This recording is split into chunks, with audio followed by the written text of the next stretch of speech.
The last thing I expected when we pulled onto that desolate stretch of highway was how the world would twist on its axis. The evening started normal enough. 4 of us, the best friends you could ask for, packed into my ancient sedan and eager to escape the monotony of small-town life. It was supposed to be the perfect weekend. Just a road trip, some music, and miles of open road. The day had been beautiful, clear skies, a warm breeze. But as night descended, the air thickened, and the road seemed to stretch endlessly, swallowing us whole. There was no moon, no stars, just blackness all around us, broken only by the occasional flicker of the headlights. "Check the GPS," I said to my buddy in the passenger seat, trying to hide my unease. But the GPS wasn't responding. It had been glitching for hours, cutting out completely as soon as we left the last town. "Relax," he said. "We'll hit a gas station soon. Or a diner. Something." But there was nothing. No signs. No markers. Just the empty highway. And that was when we saw it. A lone figure standing in the middle of the road. I slammed on the brakes, the car screeching to a halt just feet away. My heart was in my throat as I peered through the windshield at the silhouette. A man, dressed in dark clothes, his head tilted unnaturally to one side. "Is he okay?" someone whispered from the back seat. Before I could answer, the figure moved. Not toward us, no, it was stranger than that. He stepped to the side, almost disappearing into the shadows, his movements jerky and wrong, like he wasn't used to his own limbs. I rolled the window down a crack, adrenaline spiking. "Hey, do you need help?" No response. The figure vanished into the tree line, swallowed by the blackness. "Let's get out of here," someone said urgently, but the car wouldn't start. The headlights dimmed, and the temperature dropped so sharply inside the car that I could see my breath fogging in front of me. The smell hit next, coppery, metallic, wrong. And then, just outside the driver's side window, something scraped against the glass. The sound against the glass wasn't just a random scrape. It was deliberate, slow and measured, like someone was testing the barrier between us. Everyone froze. I could feel my heart pounding in my throat as I turned my head toward the window. There was nothing there. "Drive! Now!" Someone shouted from the back seat, but the car still wouldn't start. I cranked the ignition furiously, each attempt accompanied by a weak cough from the engine and that awful scraping sound. And then the figure reappeared. It wasn't standing anymore. It was crouched low, hands pressed to the asphalt like an animal ready to pounce. The way it moved, its limbs too long, its joints bending in unnatural directions, wasn't human. My fingers fumbled to lock the doors. The figure's head tilted back as if sensing my fear, and for the first time, I saw its face. Except, it didn't have a face. Just smooth, featureless skin stretched where its eyes, nose, and mouth should have been. My stomach churned as I realized that it was looking at me, or sensing me, somehow without needing eyes at all. "What the hell is that?" someone whispered, their voice trembling. Before anyone could react, the thing darted forward, slamming its hands against the hood of the car. The entire vehicle shuddered under its weight. It moved with impossible speed, dragging itself across the windshield, leaving long, jagged scratches on the glass. Its head tilted again, unnaturally, as if it were studying us. And then, just as quickly as it had appeared, it was gone. The silence that followed was deafening. No one spoke, too stunned to process what had just happened. My hands were shaking so badly that I could barely grip the steering wheel. I turned the key again. This time, mercifully, the engine roared to life. "Go!" Someone screamed, and I didn't need to be told twice. The tires squealed as I floored it, speeding down the highway like my life depended on it. For a few minutes, it seemed like we were in the clear. But then the headlights flickered and the GPS, still useless, lit up on its own. The screen showed no map, no roads, just static, and a single word, flickering in and out like an old neon sign. "Turn around." "Nope, nope, nope," I muttered, keeping my eyes on the road, but the car began to slow on its own, the engine sputtering like it was being choked. The lights dimmed again, and the road ahead was swallowed by darkness. That was when we saw them, shapes emerging from the shadows on both sides of the road. Dozens of them, figures, all with that same faceless, wrong-bodied appearance, stepping onto the highway as if drawn to the car. They didn't run. They didn't need to. They moved in perfect unison, their jerky steps almost mechanical. The car came to a stop, no matter how hard I pressed on the gas. And we were trapped, surrounded. One of them reached the driver's side window, its hand pressing flat against the glass. Its head tilted, the smooth skin where its face should have been inches from my own. And then it spoke. Not with words. The sound was inside my head. A crackling, distorted noise like a radio stuck between stations. But the message was clear. You don't belong here. The sound in my head was unbearable, like shards of static tearing through my thoughts. I clutched the sides of my head, desperate to block it out, but it was inside me. There was no escaping it. You don't belong here. The figures pressed closer, their hands smearing the windows with dark streaks that weren't blood but something thicker, blacker, as if the night itself was oozing from their touch. The car groaned under the weight of their hands, their jerky movements growing more synchronized, more purposeful. One of them climbed onto the hood, its body folding unnaturally as it peered into the windshield. Then the radio crackled to life. No one had touched it, but the dial spun wildly, jumping through stations before settling on a voice. A woman's voice, calm and hollow. "Turn off your headlights," it said. "What?" I gasped, looking at my friends. "Are you crazy?"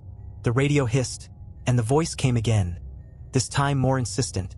"Turn off your headlights. Now!" "I'm not doing that," I yelled, gripping the wheel tighter. But as I said it, the headlights flickered on their own, dimming and then surging back to life. The figures recoiled slightly, their bodies twisting as if in pain. "Do it," one of my friends shouted. "Just do it." Reluctantly, I reached for the switch. My heart pounded as the lights clicked off, plunging us into total darkness. The silence was immediate. The figures stopped moving, frozen in place as though someone had hit pause on their grotesque choreography. My breathing slowed, but my relief was short-lived. The car lurched violently, sliding sideways on the asphalt. We screamed as the vehicle tilted, lifted off its wheels, and slammed back down with a bone-rattling crash. The static on the radio grew louder, the woman's voice whispering unintelligibly now, words dissolving into the crackling hiss. And then the road wasn't a road anymore. The asphalt beneath us seemed to ripple, bending and warping like liquid. The figures had disappeared, but the darkness remained, pressing in from all sides. The only light came from the car's interior, casting eerie shadows that danced on the twisted, shifting ground. "Drive!" someone yelled, but the steering wheel was locked, and the gearshift wouldn't budge. We were stuck. That's when I saw it. In the rearview mirror, a shape massive and indistinct, rising out of the blackness. It wasn't like the figures we'd seen before. This thing was something else entirely. Its form was constantly shifting, a swirling mass of limbs and faces, all melding and breaking apart in an endless cycle of grotesque transformation. It moved closer, and I could feel it. Its weight, its presence bearing down on us. The woman's voice returned, clear and sharp over the static. "Do not look at it." Too late. My eyes were locked on the mirror, unable to tear away from the horrifying spectacle. The faces within the thing seemed to turn toward me, their mouths stretching wide in silent screams. My vision blurred, and a sharp pain shot through my skull, as if something was trying to claw its way into my mind. "Close your eyes," the voice demanded. I squeezed my eyes shut, my hands gripping the wheel so tightly that my knuckles turned white. Around me, I heard my friends sobbing, panicking, but I couldn't open my eyes. I wouldn't. The thing was closer now. I could feel its cold breath on the back of my neck, hear the wet, squelching sound of its body shifting and expanding. "Say it," the voice whispered. "Say what?" I croaked, my voice barely audible. The radio crackled again, and the voice became a chorus, overlapping itself in a distorted harmony. "You don't belong here." I didn't understand, but I repeated the words, my voice trembling. "I don't belong here." The ground beneath the car shifted violently, and I felt a sensation like falling, plummeting through darkness, weightless and disoriented. The chorus grew louder, echoing inside my skull, until it suddenly stopped, and everything went silent. When I opened my eyes, I was no longer in the car. I wasn't anywhere. It was like being suspended in an endless void, a place where the laws of reality no longer applied. My friends were there, or at least I thought they were. Their shapes flickered in and out of focus, like reflections on a rippling surface. I tried to move, but there was no ground beneath me, no sense of direction or gravity. Where are we? Someone's voice echoed, distorted and distant. I don't know, I shouted back, but the sound barely felt like my own. It was swallowed almost immediately by the emptiness. Then, out of the darkness, a faint light appeared. It wasn't warm or inviting. It was cold and sharp, cutting through the void like a razor's edge. The light grew brighter, revealing a shape in the distance. A structure. It looked like a road, but it wasn't one I recognized. It stretched out into the nothingness, its surface made of something black and reflective, like obsidian. And on that road, something was waiting for us. A car. Not my car, but an older model, a rusted, boxy sedan with its headlights flickering erratically. The doors creaked open on their own, and the interior lights cast a sickly yellow glow. No way, one of my friends whispered. I'm not getting in that thing. We don't have a choice, I said, though every fiber of my being screamed at me to run. But run where? There was nowhere to go, no escape from this place. We hesitated, but one by one we climbed into the car. The air inside was stifling, heavy with the smell of burnt rubber and something faintly metallic. The dashboard was covered in cracks, the radio knobs missing. But the engine roared to life as soon as we were all inside, the headlights illuminating the black road ahead. The car started moving on its own. No one was driving, but the wheel turned smoothly, guiding us down the impossible stretch of road. The void around us began to shift, shapes forming and dissolving in the darkness.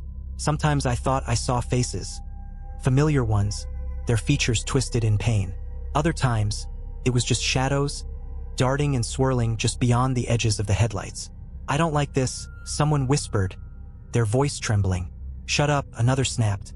Just don't say anything. The car picked up speed. The road narrowed, twisting and looping in ways that defied physics. At one point, it felt like we were driving straight up, the engine straining against gravity, though none of us felt like we were moving at all. And then we saw them again. The figures. They lined the road on either side, faceless and motionless, their bodies twitching slightly as the car passed. They didn't try to stop us, they just stood there watching, or whatever the equivalent of watching was for them. But the farther we went, the closer they got, leaning into the road, their hands reaching out toward the car. One of them brushed against the window, leaving a smear of that same black substance. Another slammed its hand on the hood, but the car didn't stop. It only sped up, the engine roaring louder, the headlights flickering violently. Faster! I screamed, though there was no driver to obey. The road suddenly ended. There was no warning, no sign, just an abrupt drop-off into nothingness. The car didn't slow down. It barreled straight off the edge, and for a moment we were weightless, suspended in the void. Then we hit the ground. The impact jolted me awake, or at least it felt like waking. I was back in my car, on the same highway where this nightmare had started. My friends were there, too, all of us gasping for air, trembling with the aftershock of whatever had just happened. The road was empty. The night was quiet, and yet something was wrong. The GPS had reset, displaying the map of our route again, as if nothing had ever gone wrong. But the destination had changed. Home.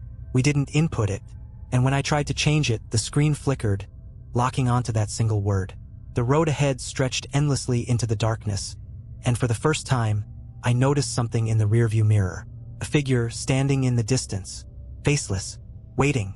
We sat in silence, the air inside the car so thick it felt like we were choking on it. None of us said a word, but I could tell we were all thinking the same thing. The figure was still there, standing motionless in the rearview mirror, just at the edge of the taillight's glow. Every instinct in me screamed to drive, to get as far away from it as possible, but my hands were frozen on the wheel. And then the GPS spoke. Proceed to your destination. The voice was robotic, calm, and utterly detached from the terror that had taken root in my chest. I hesitated, my fingers trembling as they gripped the wheel. "Don't listen to it," one of my friends whispered. "It's leading us back to whatever that was." "What else do we do?" I snapped. "We're in the middle of nowhere." Before anyone could answer, the figure in the rearview mirror took a step forward. Just one step, but it was enough to jolt me into action. I slammed the car into drive and floored the gas pedal. The engine roared, and the car lurched forward, tearing down the highway at breakneck speed. The figure didn't follow, but I couldn't shake the feeling that it didn't need to, that somehow, no matter how far we drove, it would always be right behind us. The miles blurred together as we sped down the desolate road. No signs, no turns, just an endless stretch of asphalt cutting through the darkness. The GPS kept repeating the same phrase, its monotone voice like nails on a chalkboard. "Proceed to your destination." Hours passed, or maybe it was minutes. Time didn't feel real anymore. Every so often, I'd glance in the rearview mirror, half expecting to see the figure again. But the road behind us was empty. "We're not getting anywhere," someone said. Their voice was shaky, on the verge of panic. "We've been driving for hours, and nothing's changed." They were right. The fuel gauge hadn't budged. The clock on the dashboard was frozen at 3:17 a.m. It was like we were trapped in some kind of loop, endlessly circling the same stretch of highway. And then the radio came back on. First, it was just static. But slowly, a voice emerged from the noise. A low, gravelly whisper that sent shivers down my spine. "You can't escape," it said. "Not without giving it what it wants." "What does that mean?" I shouted, my voice cracking. "What does it want?" The voice didn't answer. Instead, the GPS screen flickered, the map disappearing and being replaced with a single word.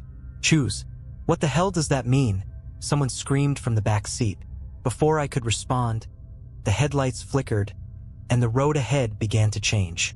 Shapes emerged from the darkness, their edges sharp and unnatural. They formed structures, buildings, trees, landmarks, but they were wrong, distorted, like reflections in a funhouse mirror. And then I saw it, an intersection up ahead. Two roads diverged, stretching into the void.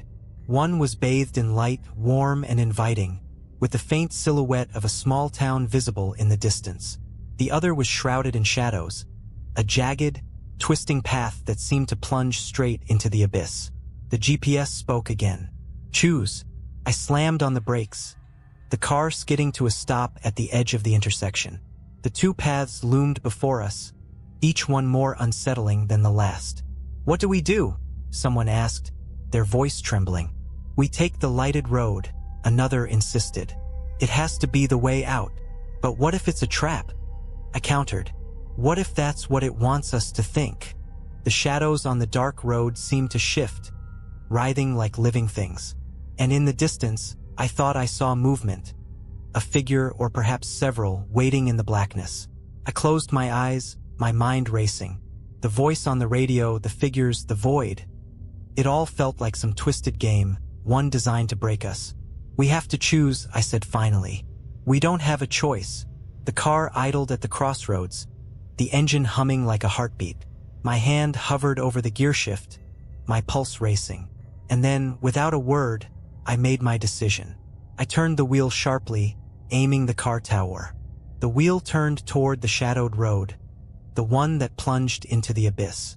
My gut screamed to stop, to reverse, to take the lighted path instead. But something about that glowing road felt too perfect, too unnatural. I pressed the gas. The car crept forward, its headlights barely penetrating the thick, writhing darkness ahead. "What are you doing?" someone shouted from the back seat. "It's a trap," I said, my voice shaking. "The lighted road. It's too easy." "Nothing about this is supposed to be easy," the others protested, but their voices grew faint as the shadows swallowed us. The road twisted and narrowed, the air growing colder with every passing second. The GPS screen flickered and died, leaving us with nothing but the headlights to guide us. And then they began to fail. One by one, the headlights dimmed, flickering like a candle in the wind until we were left in complete darkness. The car slowed on its own, no matter how hard I pressed the gas, until it finally rolled to a stop. I turned the key in the ignition, but it wouldn't start. The dashboard lights blinked and faded, leaving us stranded in the silent void. "Now what?" someone whispered, their voice trembling. Before I could answer, a soft noise broke the stillness. A faint, rhythmic tapping, like something lightly rapping against the car's roof. It was almost gentle, like the ticking of a clock. Tap, tap, tap. My hands gripped the wheel so tightly that my knuckles turned white. "Don't move," I whispered. "Don't make a sound." The tapping grew louder, more insistent. It moved from the roof to the windows, circling the car like a predator sizing up its prey. The air inside grew heavy, suffocating, and the smell of burnt metal and decay seeped in, making my stomach churn. And then we saw it. A face, or something that resembled one, pressed against the passenger side window.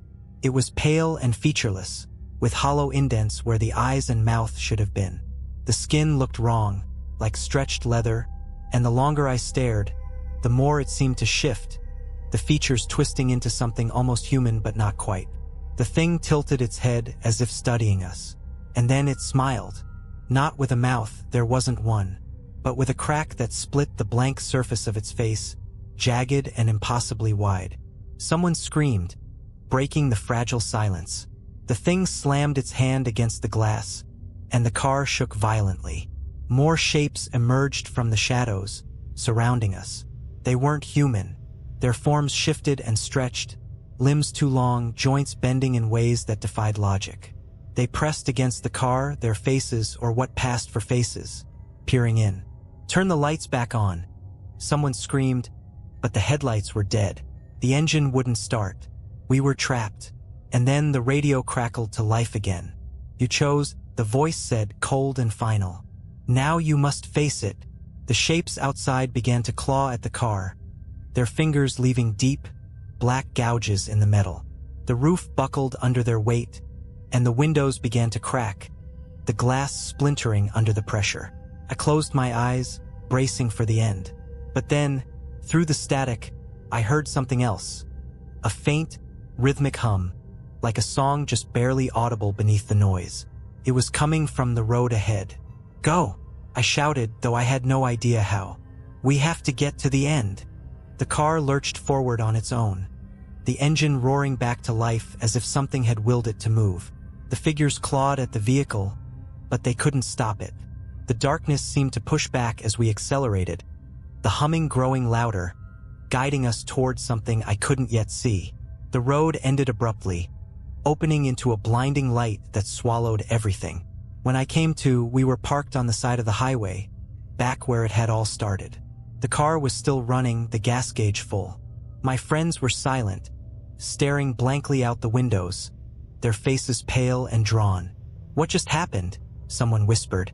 I didn't answer, couldn't. My hands were trembling as I gripped the wheel, staring at the road ahead. The GPS was back to normal, the destination reset to where we had been heading before everything went wrong. But in the rearview mirror, I saw it again. A figure, standing at the edge of the tree line, watching, waiting. We never spoke about that night again. We made it home, but things were never the same. Some of us moved away, others drifted apart. But I know one thing for certain, that road is still out there, and so is whatever waits at its end. Weeks passed, but the memory of that night clung to me like a second skin. I couldn't sleep without seeing their faces or lack thereof. In the darkness behind my eyelids, I started sleeping with the lights on, the radio unplugged, and my phone turned off, but it didn't help. The others were struggling too. We barely spoke to each other anymore, each of us drowning in our own silent torment. Whenever I tried reaching out, all I got were short, clipped responses, or worse, silence. Whatever had happened on that road had broken something inside us. And then the strange things began. The first time it happened, I was driving home from work. The sun was just setting, and the sky was a mix of purples and reds. I was stuck in traffic, absent-mindedly staring at the license plate of the car in front of me. When my radio flicked on, I hadn't touched it. Static crackled through the speakers, and for a moment, I thought it was just interference. But then I heard it, that voice. The same voice that had spoken to us on the highway. "You don't belong here." I slammed my hand on the power button, but the radio wouldn't turn off. The static grew louder, and I swore I could hear something else beneath it. A faint tapping sound, like fingers drumming against glass. The traffic light turned green, and I floored it, weaving through cars as I tried to get away from What? I didn't know. But the tapping followed me. It wasn't coming from the radio anymore. It was coming from inside the car. I glanced at the rearview mirror and froze. The figure was there, sitting in the back seat, its smooth, featureless face turned toward me. It tilted its head, and I swear I saw that jagged crack of a smile begin to form. I didn't remember pulling over. All I know is that when I opened my eyes, I was on the side of the road, my hands gripping the steering wheel so tightly that my knuckles were white. The radio was off, the car silent, but the feeling of being watched lingered, pressing down on me like a physical weight. The others experienced similar things. One of my friends called me in the middle of the night, his voice shaking as he described seeing the figures outside his apartment, standing motionless under the streetlights. Another swore he heard the hum, the same one from the shadowed road, whenever he tried to sleep. And then there was the missing time. I'd wake up in strange places, with no memory of how I got there. Parking lot, a gas station off the interstate. Once, I found myself standing in the middle of my own living room, the front door wide open and the cold night air pouring in. Each time, I felt like I'd been somewhere else. Somewhere I couldn't remember, but that filled me with a sense of dread so profound it left me shaking. The worst came one night, about a month after the road trip. I was home alone, trying to distract myself with a movie, when the power went out. The room was plunged into darkness, and the silence was deafening. I fumbled for my phone, but it wouldn't turn on. And then the tapping started. It was faint at first, coming from the windows. Then it grew louder, circling the house, moving from one window to the next. I grabbed a flashlight and shined it outside, but there was nothing there. Just the empty yard and the swaying shadows of the trees. "Leave me alone!" I screamed, my voice breaking. The tapping stopped. For a moment, the silence felt like a reprieve. But then I saw it. A shape, standing at the edge of the yard, barely visible in the flashlight's beam. It stepped closer, its movements slow and deliberate. I didn't wait to see what it would do. I ran out the back door, my bare feet slapping against the cold ground as I sprinted toward my car. I fumbled with the keys, tears streaming down my face, and finally managed to start the engine. As I sped away, I glanced in the rearview mirror. It was sitting in the back seat again, its head tilted, its smile widening. I don't know how to stop it. I don't even know what it wants. All I know is that the road never really let us go. Still out there, waiting, calling us back. And sooner or later, I think it's going to get what it came for. I knew it was only a matter of time before the road demanded more. The signs were everywhere, subtle at first, then impossible to ignore. The clock on my dashboard always seemed to read 3:17 a.m., no matter the time of day. My GPS would glitch and show nothing but the word home, the same way it had that night. And the figures, they were closer now. At first, I'd only catch glimpses of them. A shadow standing just out of reach of a streetlight, a reflection in a window that shouldn't have been there. But as the days wore on, they grew bolder. I'd find handprints on my car in the morning, long smears of that black, tar-like substance trailing down the windows. The others were suffering, too. One friend disappeared completely. His phone went straight to voicemail, and when I went to his apartment, the place was eerily empty. No furniture, no clothes, just the faint smell of burnt metal lingering in the air. The rest of us tried to stick together, but we were falling apart. One of them, the quietest of the group, called me one night, his voice ragged and broken. "I saw it again," he whispered. "The road. It's in my dreams, but it's not a dream. I wake up and I'm there." "Where?" I demanded. "What do you mean?" He didn't answer. The line went dead. It was the second week of this madness when I found myself driving toward the highway again. I didn't remember deciding to go. I didn't even remember getting in the car. But there I was, the empty road stretching ahead of me. The clock on the dashboard frozen at 3:17 a.m. I should have turned around. I should have stopped the car, gotten out, anything. But my hands were locked on the wheel, my foot pressing down on the gas as if I had no control over my own body. The highway looked the same as it had that night. Endless, desolate, and suffocatingly dark. But this time there were no stars, no moonlight. Just blackness, thick and impenetrable, swallowing the edges of the road. The GPS flickered to life, its screen glowing faintly. The word "choose" appeared again, flashing rhythmically, like the beating of a heart. And then the radio crackled. "You're almost there," the voice said. It wasn't robotic this time. It was deeper, colder, almost human, but with an edge that sent shivers down my spine. "Why?" I whispered, not expecting an answer. But the voice responded. "To finish what you started." The road began to twist, curving sharply in ways that defied logic. It felt alive, shifting beneath the tires, leading me somewhere I didn't want to go. And then, in the distance, I saw it, the intersection. The same two roads we'd been forced to choose between that night. This time, there was no debate. The lighted road was gone. Only the shadowed path remained, its surface glistening like wet ink. I tried to stop the car, but the brakes wouldn't respond. The steering wheel turned on its own, guiding me down the dark path. The shapes were there again, lining the road, their faceless forms twitching and jerking as I passed. They didn't touch the car this time. They didn't need to. Their presence alone was enough to make the air feel heavy, suffocating. I couldn't look at them, couldn't let myself acknowledge their existence. But I felt their eyes, or whatever they used to see, burning into me. The hum started again, low and rhythmic, vibrating through the car. It grew louder as I drove, filling my head until I thought it would split open. The road narrowed, the darkness pressing in from all sides. And then, I saw it. The end of the road. It wasn't a destination. It wasn't even a place. It was a void, a swirling mass of shadows and light, pulling everything into its center. The hum became a roar, deafening and relentless, and the figures began to move, closing in from all sides. The car stopped just short of the edge. The engine died, and the headlights flickered one last time before going out completely. I was alone in the dark. The voice returned, this time right in my ear. "Step out." My hands were shaking as I reached for the door handle.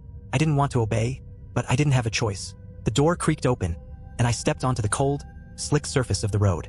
The figures surrounded me, their forms shifting and merging, their faceless heads tilting as they watched. The void loomed ahead, pulsating with a sickly light that seemed to reach for me, pulling me closer. And then I understood.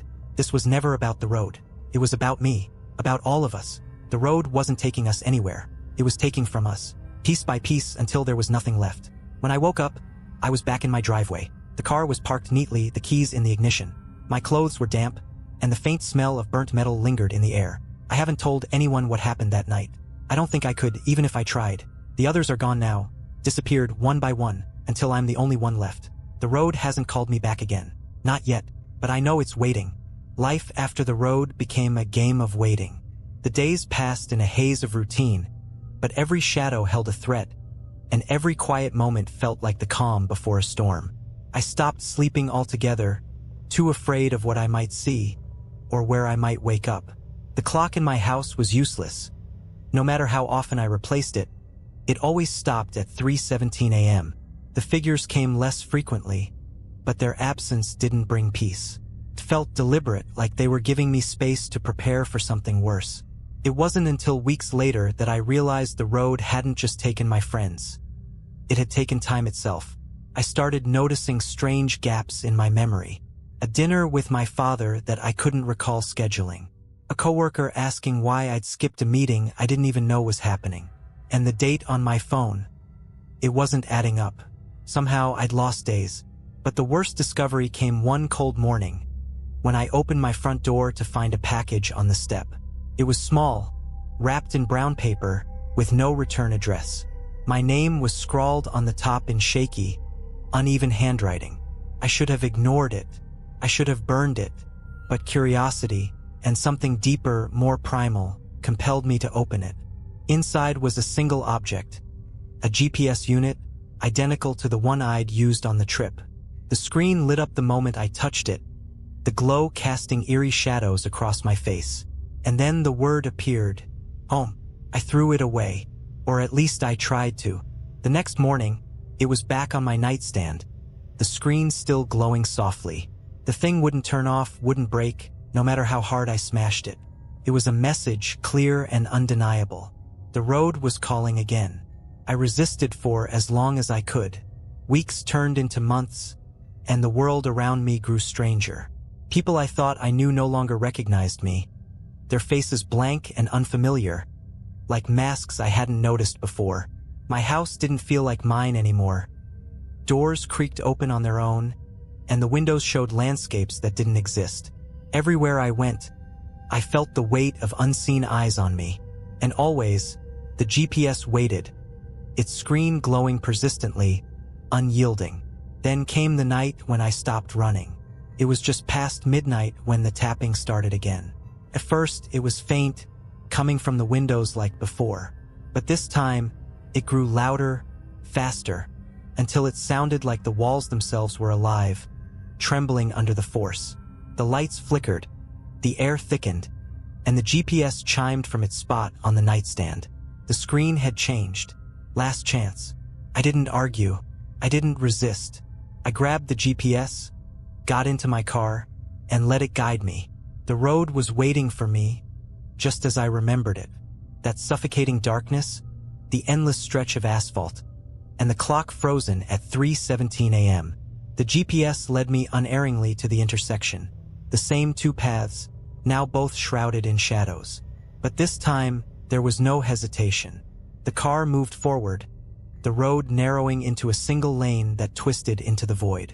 The hum started again, low and menacing, growing louder with each passing second. The figures were there, lining the road, their faceless heads turning as I passed. They didn't stop me. They didn't need to. At the end of the road, the void was waiting. It was larger now, more alive, its swirling mass of shadows and light pulsating with a hunger that felt infinite. I stopped the car and stepped out, the ground beneath me slick and cold. The figures closed in, their forms blending with the darkness. And then the voice returned, not from the GPS, but from everywhere, all around me. "You were warned." I fell to my knees, the weight of the voice pressing me down. "What do you want?" I shouted, my voice raw. "Why me?" The void pulsated, and for the first time, I felt its answer. Not in words, but in a surge of emotion so overwhelming it nearly consumed me. It wasn't anger or hatred. It was hunger. The road didn't want me. It wanted my fear, my desperation, my pain. It fed on them, grew stronger with every moment of my suffering. And then I understood the final truth. The road isn't a place. It's a parasite, a predator that exists in the spaces between reality, feeding on those unlucky enough to stumble across it. It doesn't stop until it's drained everything from you. Your time, your memories, your soul. But it doesn't kill. No, that would be too easy. It leaves you alive, hollow, a warning to others. I woke up in my bed, the morning sun streaming through the windows. The GPS was gone, the clock ticking normally for the first time in months. But I wasn't relieved. I knew the truth now. The road wasn't finished with me. It never would be. And one day it will call me back again. Weeks turned into years, but the memory of the road never left me. It lingered like a shadow at the edges of my mind, seeping into every quiet moment. The smell of burnt metal haunted my dreams, and the tapping sound followed me wherever I went. But the road itself, its pull, was silent. For a while I thought I was free. I rebuilt my life, moved to a new city, changed my phone, and cut ties with anyone who knew what happened. I thought distance could save me.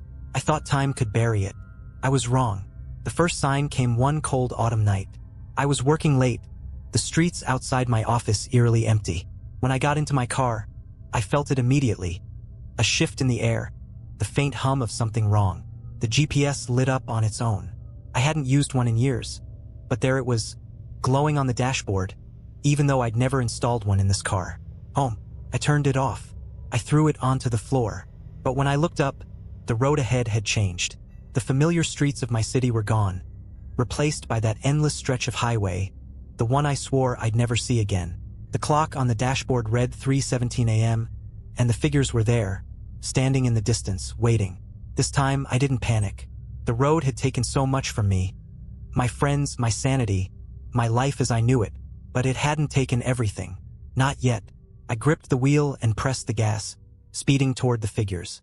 They didn't move, didn't flinch, even as the car hurtled toward them. But just as I was about to hit them, they vanished, dissolving into the darkness like smoke. The road stretched on, twisting and narrowing, the hum growing louder. But this time, I didn't stop. I wouldn't let it break me. Hours, maybe days, passed as I drove. Time meant nothing here, the void swallowing every second, every mile.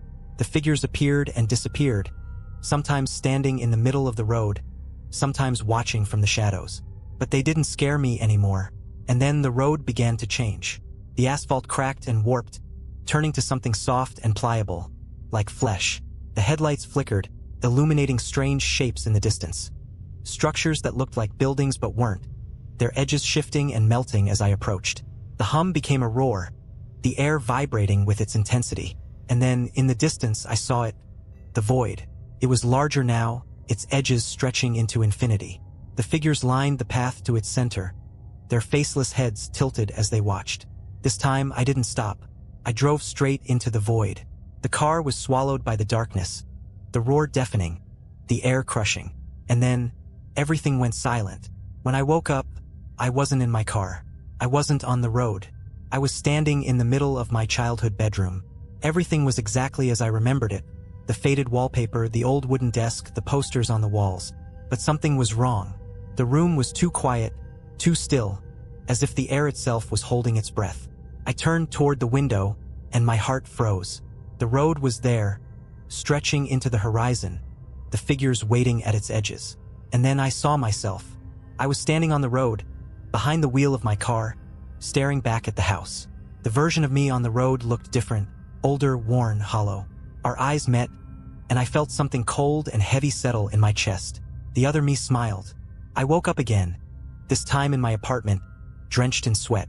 The GPS was gone. The clock read 6 a.m. The world seemed normal, but I know better now. The road isn't just a place. It's a cycle, a loop that keeps pulling you back. No matter how far you run, you can't escape it. You can only delay it. And one day the road will come for you too. I don't know how long I've been fighting this thing. This road, this cycle that never ends. Time feels irrelevant now, like a cruel joke meant to keep me disoriented. The days blur together, each one darker than the last. But last night I felt it. The pull was stronger than ever. I woke up in my car, the engine idling, the clock frozen at 3:17 a.m. again. I wasn't parked outside my apartment or even on a street I recognized. The road stretched ahead, familiar and infinite, the void waiting at its end. This time, there was no hesitation. I gripped the wheel, and the car moved forward as if it had been waiting for my surrender. The hum started immediately, low and rhythmic, resonating through my chest. The figures appeared on either side of the road, more numerous than before, their faceless heads turning in unison to follow my progress. I knew I wouldn't be coming back from this trip. The void loomed closer with every mile, its edges pulsating with a sickly light that seemed to breathe. The figures stepped onto the road now, their jerky movements becoming more coordinated, more deliberate. They didn't just watch. They reached for the car, their long, spindly fingers scraping against the windows, leaving streaks of that black, tar-like substance. I didn't stop. The hum grew louder, deafening, as the void consumed the horizon. The road beneath me cracked and warped, turning into something unrecognizable. It wasn't asphalt anymore. It was alive, pulsing and writhing like the flesh of some ancient, unknowable creature. And then the car stopped on its own. The void was in front of me now, a swirling